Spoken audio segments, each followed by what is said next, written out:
और हर साल देश का आर्थिक शोषण और दोहन हो रहा है, और हम तो सब जो हुआ अच्छा हुआ, जो हो रहा है वो भी अच्छा ही हो रहा है, जो होगा वो भी अच्छा ही हो रहा, जो होगा वो भी अच्छा ही होगा। ये पड़ा पड़ा सो रहा है। मैं तो गीता पाठ करता हूं, जो हुआ अच्छा हुआ, जो होगा वो भी अच्छा ही होगा। अरे तेरे देश का 20 से 30 लाख करोड़ रुपए बर्बाद हो रहा है हर साल। ये ग्लोबलाइजेशन के इस धोखे में उठ जाग स्वदेशी अर्थव्यवस्था की वकालत का। ये तो आज से हम शुरू करेंगे कि हम अपने जीवन में स्वदेशी का पूर्ण आग्रह रखेंगे, और अपने देश में किसी भी चीज का अभाव नहीं है, लेकिन उन चीजों को पैदा ही नहीं किया गया, बनाया ही नहीं गया, पूरी तरह से ध्वस्त कर दिया गया। चौथी बात, पैरों को सामने खोल के एक खास बात बता रहा हूं। फिर वापस स्वदेशी कानून, कर और शासन व्यवस्था के बारे में।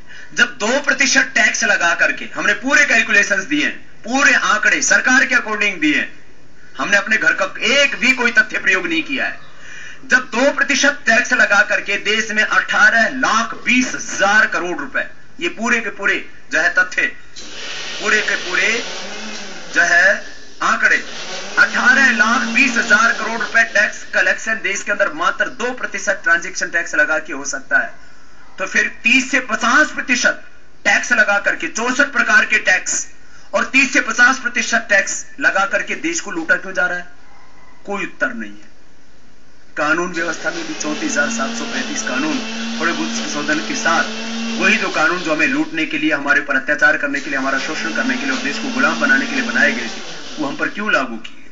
और हमने एक वकालत की कि भाई इसके देश के अंदर 3 कानून बना दो नए।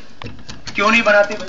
जब एक अनिवार्य मतदान का कानून बना के देश के लोकतंत्र को बचाया जा सकता है, तो लोकतंत्र के नाम पर ये षड्यंत्र क्यों चला रहे हो? बना दो एक कानून छोटा सा, देश का लोकतंत्र बच जाएगा। और एक कानून बना करके देश के लाखों लोगों को मौत के मुंह से में जाने से बचाया जा सकता है। जो नशा, शराब और तंबाकू के व्यापारी है, उनके ऊपर एक थोड़ा सा प्रतिबंध लगाने की आवश्यकता, नहीं तो हम कुछ नहीं लगाना तो हर घर हमारा बर्बाद हो जाएगा। हर घर बर्बाद हो जाएगा नशों में। आज बहुत बुरी हालत है देश के गांवों की। देश का मध्यम वर्ग का आदमी फिर भी बचा हुआ इन चीजों से। जो अति अमीर और अति गरीब दोनों मर रहे हैं इसके अंदर। अति अमीर और अति गरीब। अति अमीर जो है वो बेहोश होकर बेहोशी में पी रहा है, वो सोच रहा है कि दारू पीना ही सभ्यता है। और अति गरीब बोले दारू पीने से ना थोड़ा ठीक रहता है, कुछ पता ही नहीं लगता। जो जी रहे हैं ना जहां नार की जिंदगी में, उसी में जीते रहते आराम से। ये तो बहुत गलत काम हो रहा है। तो शराब और तंबाकू बेचने वाले व्यापारियों के ऊपर, उनके का सेवन करके जो बीमार हुए उन व्यक्तियों के उपचार का पैसा वसूल करने का एक कानून बन जाए ना, तो ये नशों के ऊपर ये बहुत तीव्रता से जो बढ़ रहे हैं ना, और मौत का खुला खेल हो रहा है, उसके ऊपर अंकुश लग जाएगा। नशों को नियंत्रित करने का एक ही उपाय है और कोई उपाय नहीं। आप कहो ना कि इनको बैन कर दो, इनके ऊपर प्रतिबंध लगा दो शराब आदि के ऊपर, वो नहीं। उनके जो व्यापारी हैं उनके ऊपर अंकुश लगाओ और दोनों तरफ से बच जाएंगे। हमने 5 लोगों को कहा कि इनको आजीवन कारावास या मृत्यु का दंड होना चाहिए। आप रोज कोई भी टीवी चैनल खोल के देखिए, आपको रोज खबर मिल रही है। घी नकली, दूध नकली, तेल नकली, मसाले नकली, आटा भी नकली, सब कुछ चीजें नकली।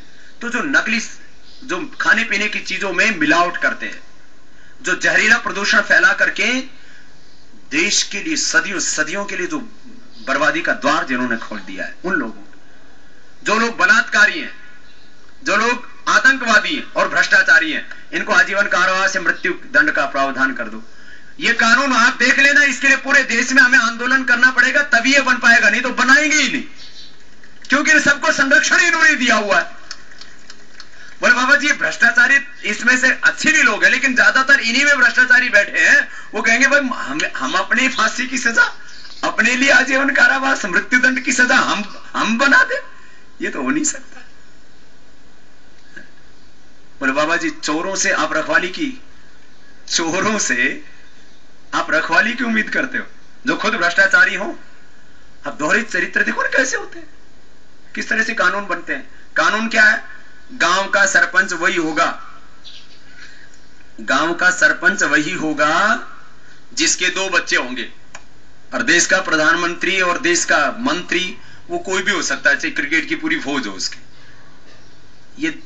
ये कानून हमारे, ऐसे कानून तुरंत बन जाते हैं। तो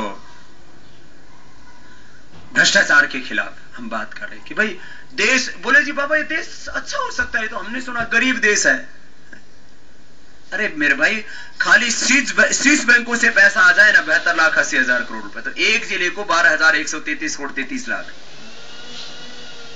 कोई जिले में, कोई उस जिले में आप बड़ा स्कूल बनाओ, उद्योग लगाओ, हर एक गांव के अंदर छोटे छोटे उद्योग लगा दो, पूरे देश में कोई बेरोजगार, कोई गरीब, कोई अभावग्रस्त नहीं रहेगा। आज सरकार योजना क्या बना रही? हर साल अभी भी हमारे पास विकास के लिए करीब 10 लाख करोड़ रुपए होता है, लेकिन योजना क्या बनाती है? सरकार योजना बनाती है मिट्टी ढो, पत्थर तोड़ो। सरकार योजना बनाती है मिनिमम रोजगार गारंटी की। सरकार योजना बनाती है 2 रुपए किलो में चावल ले जाओ, अपने घर पड़े रहो, खबरदार कोई काम नहीं करेगा। ये दरअसल इस देश को और ज्यादा बर्बाद करने की योजना है सारी की सारी। क्यों? बोले लोगों को उनके घर बैठे, अब तो यहां तक योजनाएं चल रही हैं, बोले घर बैठे अब उनको ये चावल, अनाज, आटा, ये नहीं, बोले घर बैठे पैसे भिजवा दो उनको। अब ये योजनाएं चल रही है, घर बैठे पैसे भिजवा दो। तो बोले आगे उसी को वोट मिलेगा, क्योंकि बोले तो नेताजी तो हमारे घर पे पैसे भिजवा देते। हमें हर आदमी को इस देश के अंदर रोजगार देना चाहिए, और वो मिल सकता है। हर साल करीब 10 लाख करोड़ रुपए हमारे पास होता है। चलिए एक बार बाह्य प्राणायाम कराते हैं। तो ये प्रश्न और भी बहुत से प्रश्न हैं, जो ये तो मैं 6ठे नंबर पर भ्रष्टाचार पर ही आया था।